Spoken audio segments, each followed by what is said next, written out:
Hi everyone, greetings. I want to take this time to give a presentation to the people of Trinidad and Tobago and people everywhere, wherever you may be listening. I firmly believe that Jewish lives and Palestinian lives are equally valuable in the sight of God, and both have the right to live in peace. However, when it comes to the issue of Jews and the Palestinians, it is important that we separate facts from fiction and truth from error. Recently, on Tuesday, March 17, 2026, the former Prime Minister of Trinidad and Tobago, Dr. Keith Christopher Rowley, had a press conference at his home. And in that press conference, he made some harsh remarks against the nation of Israel that got my attention.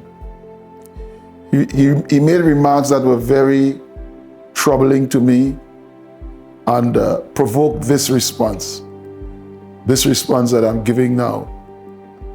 I felt impelled because, with all due respect, the remarks by the former Prime Minister of Trinidad and Tobago were both inaccurate and grossly misleading. What he said was nowhere close to the truth. And I felt if left unchallenged, what the former Prime Minister said would have the potential to do more damage to the welfare of this nation than he might be conscious of. At the end of the day, the truth is people can believe whatever they want to believe. However, it is important to give people a choice between truth and error. And that is my purpose here. So I trust that this presentation will separate facts from fictions and help many to see the truth for what it is, and that it will galvanize our nation in the right direction and will attract the favor, most of all, the favor and the blessings of Almighty God. Here are some of what Dr. Rowley said. Look at this video. On the troublesome matter of Palestine, again, you people are too young to know when the Palestinians used terror, hijacked. There was a time every morning, the news was which plane was hijacked. You go on a plane anywhere in the world, you could expect to be brought down by hijackers. Palestinians were fighting for their homeland. And Trinidad and Tobago, they're non-aligned, as we were, talking to all who are in the world, at the UN and elsewhere, voting resolution after resolution on this matter. Our position has been, I don't know what it is now, but our position has been that the solution to this problem is a two-state solution where Israel has the right to exist and the Palestinians ought to be allowed to have their homeland in the context that we support. Notice in that video, Dr. Rowley spoke about the Palestinian people fighting for their land. I want to say that it is a historical fact documented in the Old Testament that millennia ago, Israel occupied the land that they now call home today. The record shows that 3,000 years ago, King David made Jerusalem the capital of Israel. In 2 Samuel 24 and verse 24, we are told that King David bought a particular piece of land in a particular location for 50 shekels of silver. And that land is now called the Temple Mount. And this is just a minuscule piece of history that validates Israel's right to the land they now occupy. Now here again is the former Prime Minister accusing Israel of genocide and ethnic cleansing. See no other reasonable outcome. Genocide is not a good outcome. Ethnic cleansing is not a good outcome. So when the government of Trinidad and Tobago today says, I support your policy, which policy? You supporting genocide in Palestine? You supporting ethnic cleansing in Palestine? We're too stupid to understand what's going on. The door at Rafah is closed. You won't let people through. They're hungry, they're starving, they have nowhere to live. You close the door at Rafah. But when you chase away 1 million people in 1 week from their home, you open the door at Rafah. Meaning, we're chasing you out. That's called ethnic cleansing. That is happening today. And the question is, where does Trinidad and Tobago stand in these matters? It stands with Trinidad and Tobago government saying, we support your policy. Saying that to people in Washington. So there you see it.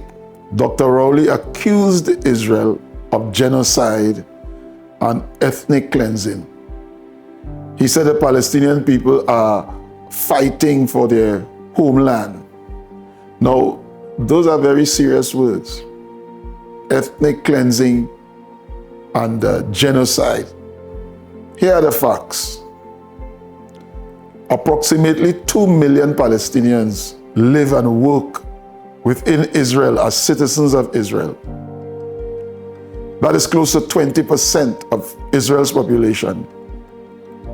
What part of that looks like genocide?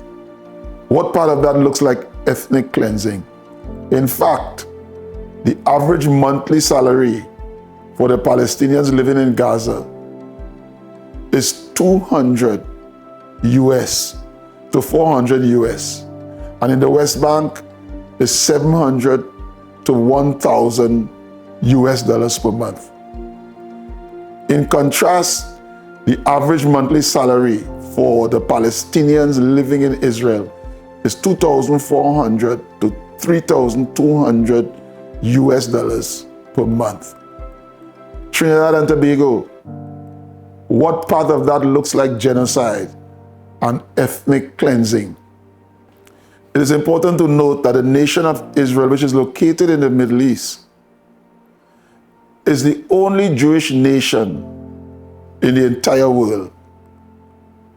While in the same Middle East, there are many Arab nations. Israel occupies less than 1% of the land of the Middle East, a mere 10,000 square miles of land, while the 22 Arab nations occupy 5 million square miles of land. In 1922, the League of Nations established the British mandate for Palestine to establish a homeland for Israel. But the plan was met with opposition by the Arab nations. Notwithstanding the small piece of land called Israel in comparison to the Arab lands, after World War II and the horrific Nazi Holocaust against the Jewish people, in 1947, we all know the UN proposed the partitioning of the land for the creation of the Jewish state and the Palestinian state side by side, with Jerusalem as an international city. But what happened?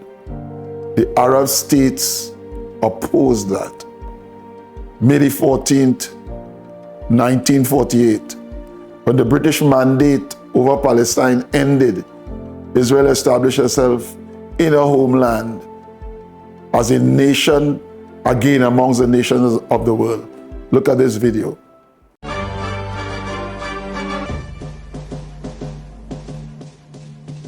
David Ben-Gurion made an energetic entry and declaimed the proclamation on the rise of Israel in a firm and confident voice. בתוקף זכותנו הטבעית וההיסטורית ועל יסוד החלטת עצרת האומות המאוחדות אנו מכריזים בזאת על הקמת מדינה יהודית בארץ ישראל. There was a sense of high occasion. The applause was fervent. But what happened next? after Israel announced herself as a nation. The very next day, Israel faced a surprise attack from Egypt, Jordan, and Syria, known as the War of Independence. Look at this video. Modern history of Israel, we've lived a kind of a process of fluctuation, passing from a mood of celebration to moods of deep anxiety. We established our independence by the declaration of the 14th of May, 1948. But before our celebrations had died down, before the noise of festivities had subsided, there was a bombing of Israel the next morning by Egypt, and Arab forces began to converge upon us. The Arab aim was the extinction of Israel. They would mock the very idea that a Jewish state could arise against the Arab will.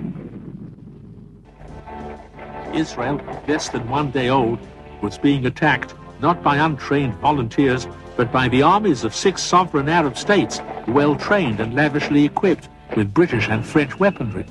The combined Arab armies had 35,000 men with modern armor and artillery.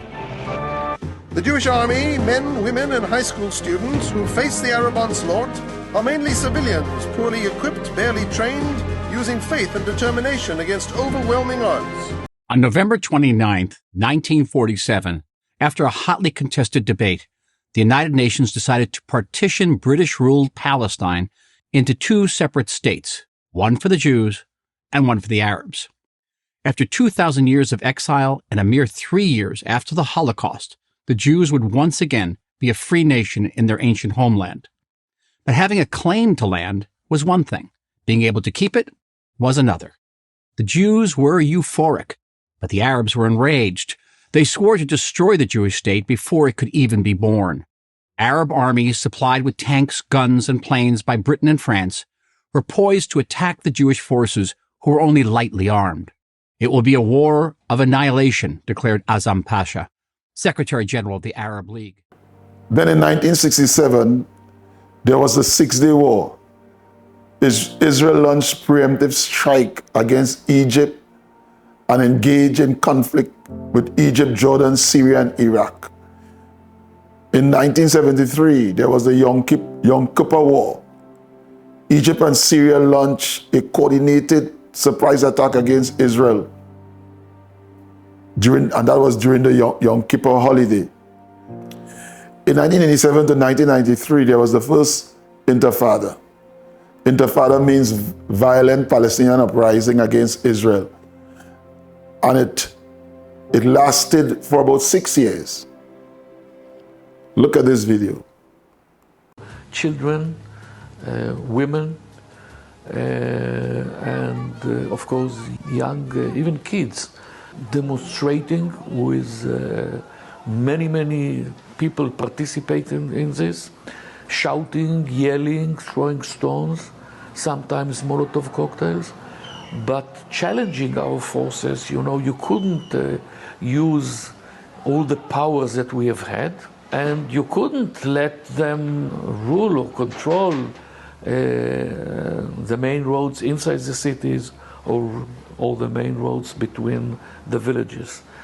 After that uprising of the first Intifada came the Oslo Accord. So subsequent to the first Intifada, the Oslo Accord was a genuine attempt by Israel to have a 2-state solution.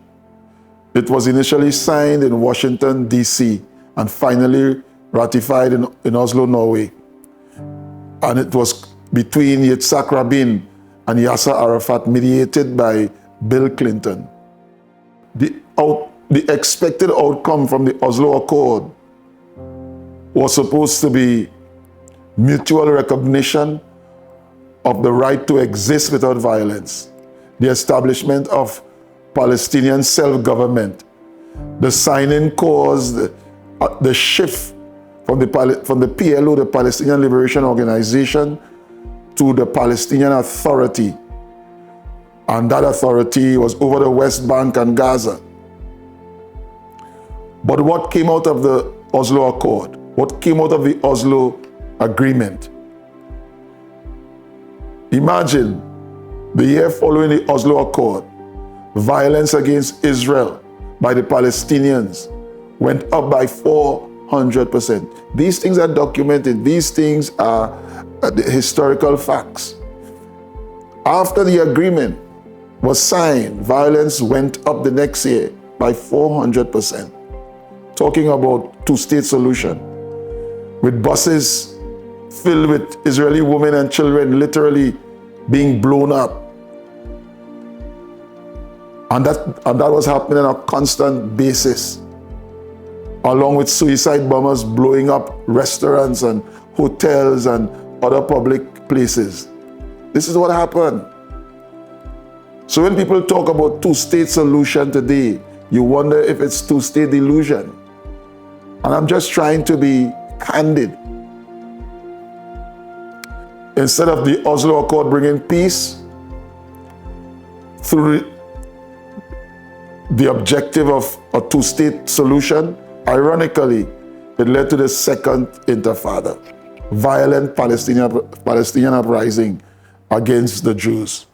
From 2000 to 2002, the Second Intifada caused the deaths of over 300 Israelis from sniper attacks, ambushes, and suicide bombings. Israel called for a ceasefire for 10 days and held its fire. Yet more than 70 attacks were recorded during this time alone, culminating in a suicide bombing at a disco in Tel Aviv, when over 21 people, including 16 teenagers, were killed and more than 90 were injured. In response, Israel launched Operation Defensive Shield, a large-scale military operation in the West Bank to begin rooting out terrorists hiding among the Palestinian civilian population and stop terror attacks. There was the complete, and listen to this, people need to know this. In 2005, there was the complete withdrawal of Israel from Gaza. Still desiring peace through the two-state solution, Israeli Prime Minister Ariel Sharon, through the mediation of George W. Bush, completely withdrew from the Gaza Strip. Every single Jew, approximately 9,000, do the research, left the Gaza Strip, leaving valuable assets behind, like their houses, their businesses, greenhouses. But zero Jew was left behind. Think about that. Not one single Jew was left behind. August 15, 2005, one of the most dramatic events in recent Israeli history, which nearly tore the nation apart. An Israeli government plan called the disengagement is set in motion, a unilateral pulling out of the Gaza Strip. Some 9,000 Israeli citizens pulled from their homes across 21 settlements in Gaza and 4 northern West Bank settlements to be relocated within the Green Line, in a plan masterminded by then Prime Minister Ariel Sharon. The decision to leave after 38 years of occupation, sold by leadership to its people as a bid to bolster security for Israelis and lessen the tensions between them and the Palestinians. We're taking this step from strength and not from weakness. We started to come to agreements with the Palestinians that will lead both nations to a path of peace. By September 12th, the Israeli presence in the Strip has ended, the army's bases dismantled, and the troops pulled out. The disengagement decision holds hope for a better future. It transfers responsibility for the Strip to the Palestinians, who will be in charge of their destiny. Their true test will be to prevent terror. The Gaza Strip now ready to elect its own governance. January 25, 2006, Hamas wins the Palestinian legislative elections. A fragile unity government with the Palestinian Authority is formed, but lasts only for another year. 5 months later, Hamas military wing crosses into Israel through an underground tunnel, kidnapping Israeli soldier Gilad Shalit and killing 2 others. It was painful for Israel. But what was the outcome? Within weeks, Palestinians, including Hamas, Palestinian militants, fired rockets against Israel. The very next year, the Palestinian people voted Hamas into power. Does the former Prime Minister of Trinidad and Tobago know these things? I doubt very much. The reward Israel got for giving up land for peace was many rockets and a terror state on its border. Hamas was constantly shooting rockets at Israel. Instead of seeking peace, Hamas stockpiled weapons and constructed 400 miles of terror tunnels to destroy Israel from the river to the sea. That's their position, not two-state. Israel must be destroyed. Their position is a one-state solution. They never said they want two-state. And that is what people must understand. When they say from the river to the sea, they mean Israel must be completely destroyed, pushed into the sea, there must be no more Israel. Where is two-state solution in all of this? Their position is a no-state solution, and that means no Israel, but a Palestinian state. Then came October 7, 2023, the Al-Aqsa flood. 1,200 innocent people, including, for the most part, Jewish people and other civilians, were slaughtered in the most barbaric manner. Women were raped, and over 250 people were taken as hostage by Hamas. Look at the video. They ripped open the border in dozens of places, using bulldozers to smash through the fence, and poured in on motorbikes, pickup trucks, and even paragliders, all while drones crippled Israel's surveillance towers. At the very same time, Hamas launched thousands of rockets into Israeli cities and towns, overwhelming defenses and sowing chaos as the ground assault began. The attackers fanned out into Israeli communities, homes, and army bases. And one of their deadliest assaults was on the Nova Music Festival. So in short, when the facts are objectively considered, the two-state solution seems more like a two-state delusion. From the Jewish Holocaust to now, Israel has been facing an existential threat. Yet it continues to thrive exceptionally. This can only be the hand of Almighty God. Israel has a right to exist, and Israel has a right to defend itself. So I call upon the leadership of Trinidad and Tobago to stand for the truth. Stand for justice by standing with Israel. Once this is done, this nation will continue to be a blessed nation. God bless Israel, and God bless Trinidad and Tobago. Psalms 14 and verse 4 says, "Have the workers of iniquity no knowledge, who eat up my people as they eat bread?" So I hope that this presentation would clarify to Dr. Keith Christopher Rowley and to all the citizens of this nation that Israel is not committing genocide, and Israel is not committing ethnic cleansing. And as a nation, Genesis 12 and verse 3 says, "I will bless them that bless you and curse them that curse you." And so I believe that someone has to speak out to galvanize this nation in the right direction.